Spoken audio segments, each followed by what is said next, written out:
सांगलीत अनुसूचित जाती व नवबौद्ध समाजातील शेतकऱ्यांचे उत्पन्न वाढवून त्यांना आर्थिकदृष्ट्या सक्षम व स्वावलंबी करण्याच्या उद्देशाने महाराष्ट्र शासनामार्फत सन 2026-27 या वर्षासाठी डॉक्टर बाबासाहेब आंबेडकर कृषी स्वावलंबन योजना राबवण्यात येते।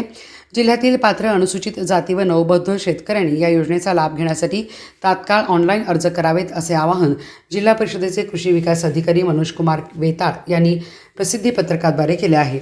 या योजनेअंतर्गत आधुनिक सिंचन सुविधा, शेतीपूरक साधने आणि कृषी विकासासाठी मोठ्या प्रमाणावर अनुदान उपलब्ध करून दिले जाणार आहे।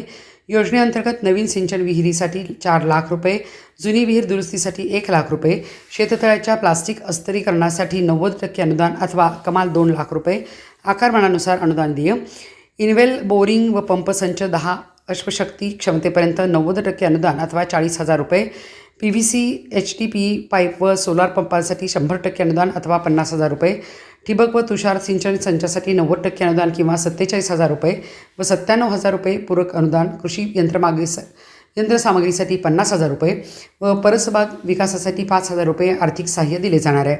या योजनेसाठी अर्ज प्रक्रिया पूर्णपणे ऑनलाईन असून शेतकऱ्यांनी महाराष्ट्र शासनाच्या महाडीबीटी www.mahadbt.maharashtra.gov.in पोर्टलवर नोंदणी करणे आवश्यक आहे। योजनेचा लाभ घेण्यासाठी अर्जदार अनुसूचित जाती किंवा नवबौद्ध प्रवर्गातील असणे आवश्यक आहे। तसेच किमान 0.40 हेक्टर ते कमाल 6 हेक्टर जमीन धारणा असावी। दारिद्र्य रेषेखालील लाभार्थ्यांना जमीन मर्यादेची अट लागू राहणार नाही। निवड प्रक्रिया प्रथम येणाऱ्यास प्रथम प्राधान्य या तत्वावर होणार असून महिला, दिव्यांग व BPL शेतकऱ्यांना विशेष प्राधान्य दिले जाणार आहे। मंजूर अनुदानाची रक्कम थेट लाभार्थ्यांच्या बँक खात्यात जमा करण्यात येईल।